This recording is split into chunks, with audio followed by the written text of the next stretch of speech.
You are here because you are America's future. You may someday be doctors, or lawyers, or scientists. Most of you, however, will be pumping gas or cutting sheet metal, and that's why we have shop class.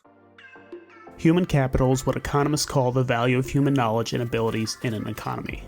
The wicked problem wrapped up in human capital, and why I chose this as my topic, is that getting enough human capital invested in young people and getting the right kinds of human capital invested so that they can achieve their truest potential is a wildly complicated task, and the incentives facing the institutions we rely on to make those investments don't always line up well.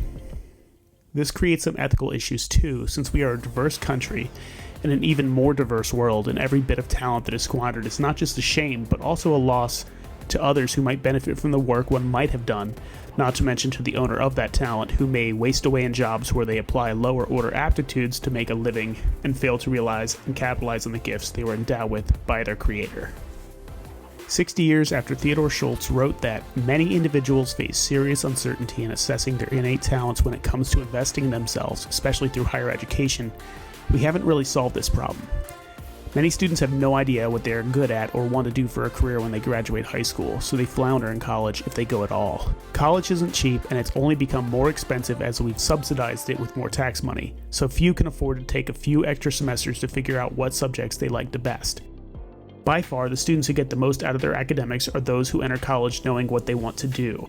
Systems analyst, systems analyst, systems analyst. Systems analyst. All right! So it's crucial that our secondary education includes self-exploration as part of the curriculum. A student should not receive their sheepskins without having some sense of what they are good at, what jobs they might excel in, and what they need to do to get into those fields. There is a curious disconnect in our education system between what our economy relies on them to do, which is prepare young people to be productive adults in fields that demand their unique talents, what they endeavor to do, which is to bless students with a wealth of knowledge for its own intrinsic value, and what it actually does, which is prepare them to be obedient factory workers. Our economy is hopelessly specialized now in comparison to the economy our schools were designed to prepare students for, and public school education has an enormous bureaucracy that makes them inflexible to change. Colleges do better, and online learning makes education possible for full-time working adults. And it's worth noting that nationally, the interest of our public education system is to score high on math and reading standardized tests by which we are compared to all the countries that score higher. So how might schools better prepare students for work that matches their interests and strengths? 60 years ago, Gary Becker noted that economists have long been aware that conventional measures of ability, intelligence tests or aptitude scores, school grades, and personality tests, while undoubtedly relevant at times, do not reliably measure the talents required to succeed in the economic sphere. And in some ways that is true. The man with the highest measured IQ score is not Jeff Bezos, but Christopher Langan. Malcolm Gladwell noted in his book Outliers that beyond a certain IQ, it's no longer a useful predictor of success.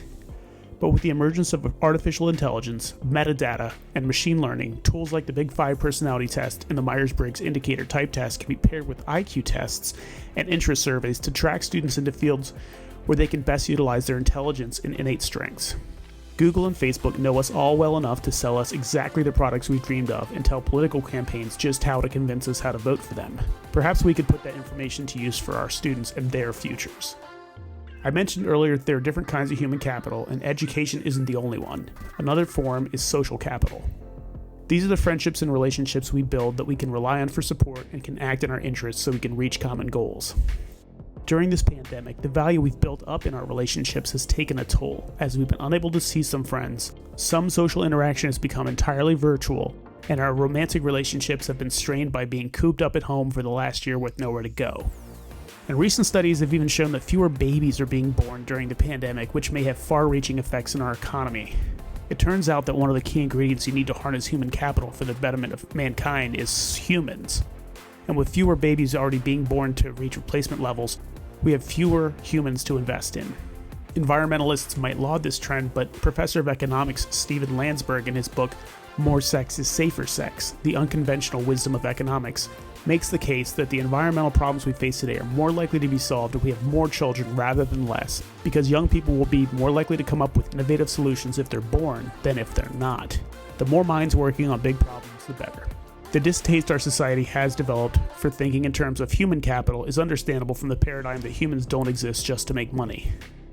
I see human capital as the way to best realize the potential that each of us has, and that includes service to the community as well to solve social problems. I think a renaissance in community service is needed to help build social capital for young people and to make things better in our communities. And the same ideas I discussed to connect people to the endeavors that best match their abilities and talents can be applied to volunteer work as well. There are a ton of opportunities out there, and more people would get involved if they knew that their unique abilities poised them for specific community service that also connected them to issues they care about. When we treat young people as identical, expendable vessels for general purpose work that ignores the diversity of their innate gifts, interests, and values, we get mediocre employees and apathetic citizens who don't make the world the better place we want it to be.